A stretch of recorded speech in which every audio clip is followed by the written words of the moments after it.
commercial pilot per se, but the proper title is a Class 3 flight instructor here in Okay. Southern Ontario. Yep. And I don't know what else to say. Yeah. Okay. How did you get there? How did you Oh, that's become a commercial pilot? how did I become a commercial pilot? Oh, well, that's the interesting part right there. Yeah. Mm-hmm. I guess I've always wanted to get into flying somehow. Mm-hmm. Like for the longest time, for the longest I can think of, I've always wanted to be a pilot. Okay. It's been in there, right? And Mm-hmm. when I came to Canada, it's like, oh wow, look at it! I can actually be a pilot, Yeah. and I kind of pursued it up in Thunder Bay, and there was an affordable place to do it.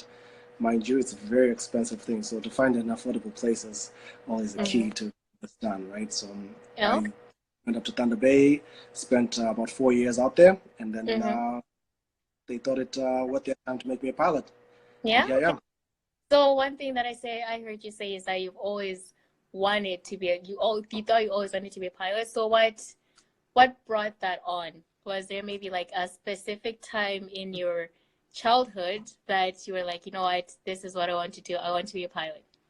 You know what? Honestly, I cannot really say exactly when it came up, but Mm-hmm. sometimes I feel like it has something to do with my uncle.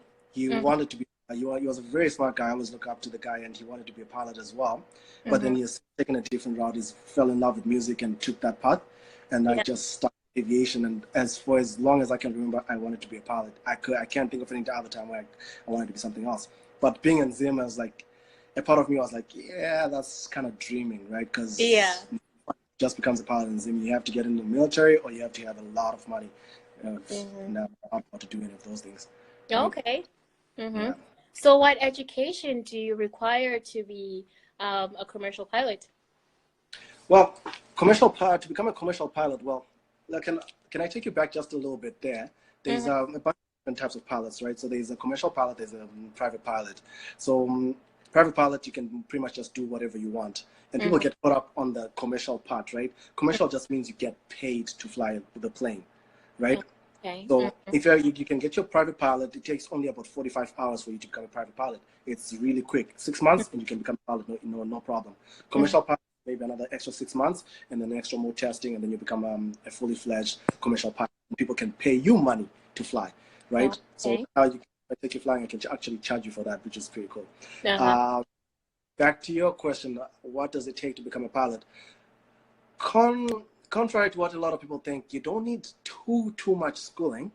You Mm-hmm. just have to be strong, a little bit strong, not too strong in mostly math and sciences, right? Okay. Um, and it depends on how you want to do it, right? There's the college way of doing it, which Mm-hmm. people find to be the cheaper way of doing it, right? Because most colleges are government funded, but then it takes a long time, right, to go through the college because you have to take different classes and whatnot. Whereas if you just do it privately, which is the more expensive way of doing it, it's quicker. Like you got Oh. guys doing private pilot license within like 2 months, and they're Mm-hmm. done. Pilot within 6 months, and get an IFR rating, and you're good to go. But that again, it's all about the money, right? So if you're gonna do it in the college way, they always want to look at the math.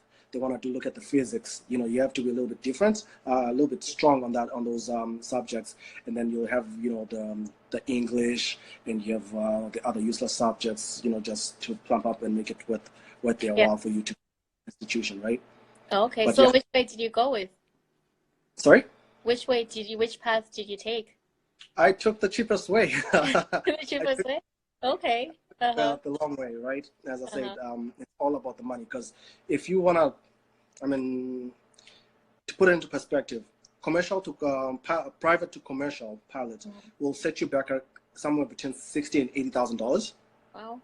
right? So that's a lot of money. Mm-hmm. Whereas if you're just doing it by yourself, if you just go to a college, you can find, like in Ontario, we have two main colleges that are subsidized by the government, and you can do it for, you know, per semester. You can be paying as little as $2,000 per semester, and you're doing it maybe for 7 semesters, right? So you Mm-hmm. might be most come up with maybe $10,000 to $15,000 in debt, whereas you could be, privately looking at $60,000 to $80,000, which is ridiculous.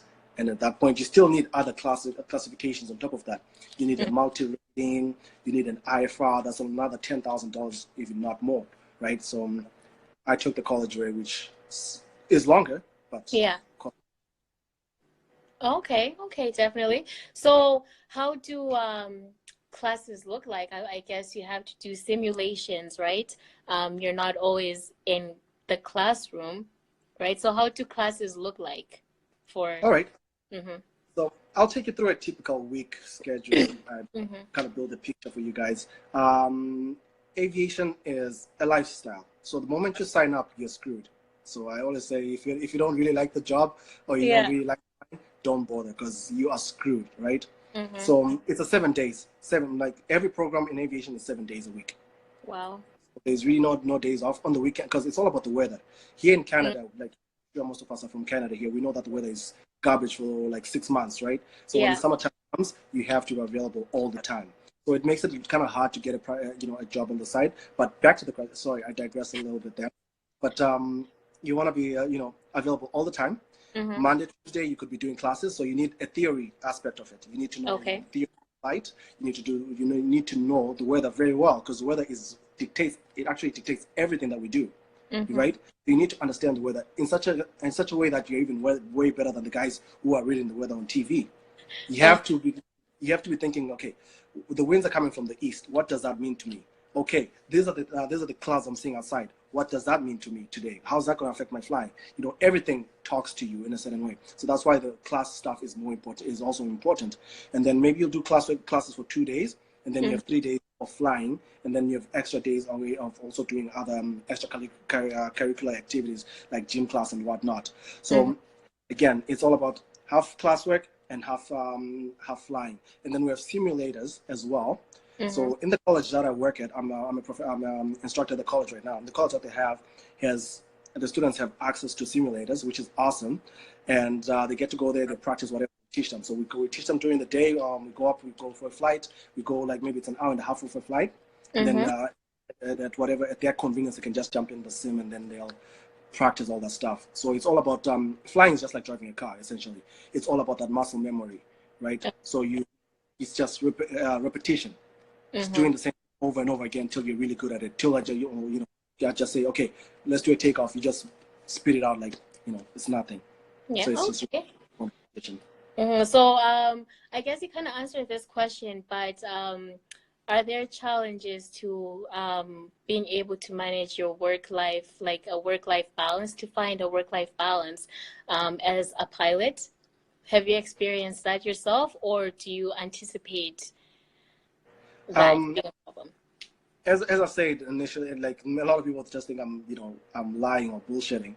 Aviation is a lifestyle, right? And Mhm. if everyone's like, oh man, it's cool to be a pilot, it's cool to do that, but my parents will back to differ. My friends will back to differ because you're not available ever at all, right? When they call you, okay, weather is good today, let's go flying. You have to go, right? Mhm. You've got a few friends who are in the airlines. Like if you start working in the airlines, the first couple of years, you can say goodbye to Christmases, you can say goodbye to New Year's, you can say goodbye to any events or planning. You don't plan for anything if you're in aviation. Like you're always just your life revolves around flying, right? Mhm. So the work-life balance is really tough, right? Mhm. Even at this point, I'm not flying for any airline, but it's still tough. Like I'm at school literally from morning to sunset. If the weather is good, we're pushing 14-hour duty days, right? And again, it's all about regulation. The regulations here in Canada are kind of silly. You're allowed to work up until 17 hours, right? Your Mhm. maximum is like 17 hours, so they can keep you at work for 17 hours, and you just suck it up. Yeah. So Wow. it's tough. Okay. So, Um, I guess what's the next step for you? Like what's the next step for you in this journey? well, the next step hopefully is the airlines. Mm-hmm. I think I've done my time with the instructing. Mm-hmm. Uh, that's fun. I didn't think I was going to instruct. To be honest, I thought instructing was garbage, but it's been quite a. Yeah. It's very so much fun. You get to deal with a lot, and you have to be patient and whatnot. So, but Mm-hmm. I think the next step right now is looking into the airlines, and the industry is really booming right now. So if anyone wants to be a pilot, geez, now is the time. If you know anyone who wants to be a pilot as well, now is the time. It's going Okay. to be the next 5 years or so, but yeah, the next step is the Mm-hmm. airline. So will you still be experiencing that same problem with finding a balance between work and life when you go to the airline side? Um, Actually, it doubles up. it gets even worse, right? Airlines are all about seniority. It's more, Okay. right? The moment you step in, you are at the bottom of the line, Mm-hmm. right? So the guy who's at the top gets the whatever schedule he wants. Mm-hmm. So I know I'm going to take you through the whole process a little bit. So Okay. when you're a pilot, you're only allowed to fly 1,000 hours a year total. You can't fly more than that unless you have special permission. You can go up to 1,200 hours. So Mm-hmm. that being said, they break it down into a monthly fixture and whatnot. For example, Air Canada will do 85-hour blocks. So that Mm-hmm. means that's your maximum block time for flying. So the first guy at the top of the list will get the top block. He'll get his, he'll get the full schedule and he gets whatever he wants. When at the bottom, you'll get whatever scraps that anyone doesn't want, right? So you'll find yourself doing the night flights or doing the first, the first flight in the morning, like 3 in the morning. You're up in the morning, right? So no, when you walk in the airport and the pilots just look pissed off or just tired, those guys have been up like 3 in the morning, right? And your 3 in the morning might be his 2 in the morning because he's coming from a different time zone. So the work-life balance is just messed up. And then you factor into the major airlines where you start working for, Cathay Pacific or even the bigger guys where you're like kind of gone for like 4 days, Mm-hmm. right? Mm-hmm. So you could be one time you could be in Beijing, and the next time you could be in Sydney, and that's again a change in time zones. So even when you're back home, what you find is your body is just so messed up, and you're just wrecked. You want to go chill and hang out with your friends, but Yeah. you're stuck in the Beijing time zone, and you're also thinking, hey, I gotta wake up and go do something else tomorrow, and I'm gonna be in London and whatnot. So you're always trying to keep it together, but it's not that easy. And trying to explain that to your family and to your friends, again, it's It's tough hard. one. Yeah, Yeah. definitely. I can see that. Well, there are some questions here. What are the pros and cons? I guess we've talked. Yeah, what are the pros and cons of All being right, let's start with pros. The biggest pro of being a pilot, um, I think it's one of the best jobs you could have Mm-hmm. on the honestly, you're sitting out there, you have a sick office view. Yes, you're sitting there like just looking outside. It's like, damn, you know what? I'm just literally hanging in the sky, sitting on a piece of metal, and That's scary. this is But pretty neat, right? yeah. So that's the biggest pro. And then Mm-hmm. again, I'm an instructor, so I'll speak on the instructor side. Mm-hmm. My other biggest pro as an instructor is taking someone who has never sat on a plane before Mm-hmm. and bringing them to a position where you can say, you know what, he's good enough to become a commercial pilot. And you watch them go through this journey. Yeah. It's like, wow, you kind of pat yourself in the back at the same time. You're like, damn, this guy is terrifying because one day this kid is going to fly, right? So there's a little Mm-hmm. bit of responsibility associated with that. So those are the quirks of being a flight instructor. Another pro again is once you get on the airlines, there's flight benefits. So Okay. as you get to fly with different airlines, sometimes for free, like Air Transat, you fly for free when you're a pilot. Porter Airlines, you fly for free. Air Canada, you're paying. Those guys pay as little as $6 for some flights. You're Wow. talking about going to Zimbabwe is going to cost you like $3,000. That Uh, guy's in front, they're paying $50. So wow. that's a big con. That's a big pro. Mm-hmm. Cons, on the other hand, again, family time. Your Christmases are gone. Mm-hmm. Birthdays are gone. You're never available. You're always pretty much tired or jet lagged to a certain extent. And, you got altitude sickness sometimes. And Mm-hmm. you really can't really fly when you have a cold. So you're sick a lot. And you want to avoid anyone who's sick. So when someone starts coughing around me, I really freak out because I'm like, okay, if I get sick, I can't go to work at all. Because if I go to work, they'll tell me to go home because they'll literally shut down the whole school if everyone gets sick. Because once Yeah. you go flying with a cold, you will destroy your eardrums and you're done. Your career is done, right? So something as simple as a cold is a career ender for someone in aviation, right? Mm-hmm. Yeah. So there's that, again, the biggest one is that, and the pay is garbage when you start off. I'm sorry to Uh-huh. break a lot out there. The pay is Uh-huh. atrocious, right? So you're barely Yeah. making more minimum wages in some cases. But the trend is changing on the industry. There's a huge demand for pilots all around, and it's even getting crazier if you go to places like Dubai in the Middle East or China or Asia in general. The trend is that they're paying more, but you gotta have the experience, and to get experience, you gotta go to the shitty trenches where you getting paid very little money for a lot of work, and sometimes you have to do the shitty work where you're working on a dockyard. You're the pilot, you're the flight attendant, you are the customer service agent, and you just take it like a champ and hope for the best until you make it to the airlines. Uh-huh. So Wow. Okay. Another question that someone had was that they read somewhere that there's a height requirement to be a pilot. How true is that? um, it depends on what you're looking into, right? Mm-hmm. If you're trying to get into the army, like Air Force flying jets and whatnot, there is a height requirement, right? Because Okay. they have what you call those, the ejection seats. So if you're too tall, Oh. you, Mm-hmm. your legs get cut off by the seats when they eject. If you're too short, you can't reach the controls, right? So like here at our college, it's actually kind of funny because we have a lot of short girls flying. Usually the girls were, Uh-huh.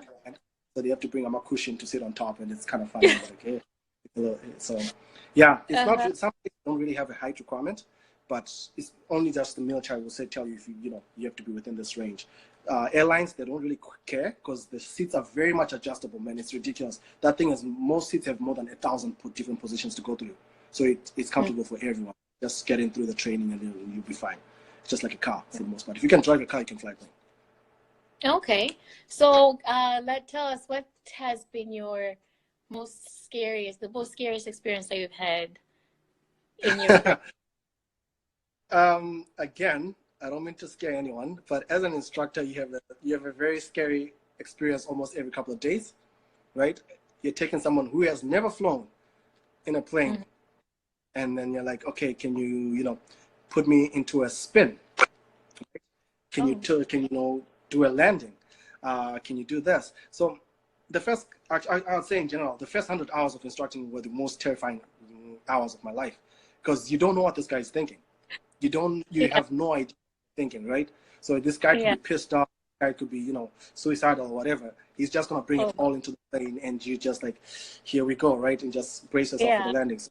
The scariest have been the landings, and sometimes when the kid pulls the wrong thing, like I've had a student pull the power lever just after takeoff, right? They were trying to go for something else and they pulled the power out, and I'm like, okay, that's not a good idea. Let's keep the power on and keep climbing, right? Yeah. That gets you awake. You're like, okay, now I'm up. Now you have to pay Uh-huh. attention. So you always have to be on your A game whenever you're flying with new students because you don't know what they're capable of, and you don't know what they're thinking. Hmm. So as I know that for let's say you're taking your driver's road test, the instructor has brakes that they can, like they can press the brakes on their end there. Is there like something like that, a safety mechanism or backup thing where you as an instructor you have an overall control of the Okay. plane? Yeah. Actually, yeah. Mm-hmm. Most training planes and even going up to the airlines, they have dual controls. So Mm-hmm. whatever the student has, I also have on my side. Oh, okay. It's Mm-hmm. for a safety aspect as well as it's just how it is, right? So Mm-hmm. whenever I need to take control, it's like, hey, I have control. So we have to rehearse this on the ground before we go. It's like, Yeah. hey, Mr. Whatever. When I say I have control, just relinquish control, let go of the controls, and I take control. So Oh. there's been some situations. I've had a fellow instructor of mine. He had a very terrifying experience, and thank God I've never dealt with this. The student froze on the controls. So this instructor is yelling, I have control, and the student's just pushing the plane to the ground, and he literally had to punch the kid, and then he finally let go. I'm like, geez, that's kind of terrifying, right? So it helps you have the dual controls, only if they know to let go of them. But Uh-huh. fortunately enough, I haven't had to deal with that yet. Oh my goodness. Wow. That sounds scary and fun. So what kind of skills do you think would make a person successful in that profession, in that field? Mindset. I think just like in any career, the mindset. If you tell yourself Mm-hmm. this is what to do, and if Mm-hmm. you just say, okay, set yourself up like, or I want to be a pilot and I'm willing to put in the work, Mm-hmm. we right? Like it's tough when you're working with someone who is and who's just testing the waters. Like, I don't really know if I want to be a pilot. Trust me, within Yeah. like 3 months, you'll be out. Mm-hmm. I'm not gonna lie. When you do it through the college, it's difficult because the Mm-hmm. workload. The flying part is the easiest part essentially, but when you have math, physics, systems classes, and all that stuff, and you're kind of out into it, easy. Within 3 months, you're done. Like I know this is typical of most universities. When you start off, we start off with 120 students, but by the end of the first semester, we've lost about half of them. Wow. Right? So it's mindset. And even as an instructor too, when you know that this kid is willing to put in the effort, I put in the effort. But Langos to, this guy is not really feeling this program or he's just dragging his feet. Guess where you're going on the line? I'm gonna put you way at the bottom here and try not to waste, try and not waste my time because there's other people who want that spot. And as I say, there's not too many programs where the government subsidizes aviation. So it's very competitive. It's very, very competitive in the aviation industry. Okay, we have another question here. So in your experience, have you seen someone overcome the fear of turbulence in the job, or do most people drop off as a result of that? There's many answers to that actually. I know a few guys who have been instructors who actually are working in the airlines who are terrified of turbulence and who are terrified of heights, right? And you're like, how does that work? But it's all about it becomes a control type of game, right? It's like, okay, I'm okay as long as I'm in control and I know what to expect. But the thing is, it's just like fear in general. It's just you don't know what to expect. When you have the knowledge, then you know how to deal with it. Like turbulence again, for everyone's like, oh, the plane is falling apart. Whereas I know turbulence, okay, this is what's going on. The winds are doing this. The clouds are here. Today is a hot day, so I already know that there's turbulence coming up. So not too many people quit aviation because they're terrified of turbulence. They quit aviation because their bodies can't handle the turbulence. There was one girl in my class. She was a very smart student, very, top of the class, but her body just couldn't handle it. So every time flying, she'd just puke. And I know a few guys who actually still puke till this day, but they love flying so much, they just take, a tablet before they go up and they just suck it in, And a ton of examples. Like even the first guy to break the speed of sound, he was terrified of heights. He used to puke every time he went flying. And Chris Hadfield, the Canadian astronaut there, that guy is still terrified of heights till this day, but he's an astronaut. So it's a matter of just knowing what causes, and being, it's a matter of being prepared and knowing what to expect and what certain things happening. And then you just take it from there. Okay, definitely. Do you mind if I answer a quick question there? Someone said, I think it was Rebecca Tandy here. I see a question said, as an instructor, do you look at someone and say, this is not you're in the wrong field? Unfortunately, as human beings, sometimes you just default to like, you know what, maybe this is not for you, but you can't tell them directly, right? You have to give them your best and then kind of direct them and say, you know what, guy, I've given you the best, my 100% effort. I've given you my 120. What you have to offer at this point, and eventually they'll figure it out. Right away that this might not be working out. But then at the same time, you don't want to underestimate someone because that same person might be the person who becomes your best student, right? So you just come there and put your bias aside and just say, I'm gonna treat you the same like everyone else. But somewhere deep inside, you're like, yeah, this is not for you. Yeah, definitely. That makes sense. Okay, well, thank you so much for coming in today. I don't know if anyone else has any questions. Feel free to comment them. But no, thank you so much. We definitely have learned a lot. It's not easy, but if you love it, then it's definitely worth it. So thank you so much again, Simo. We'll put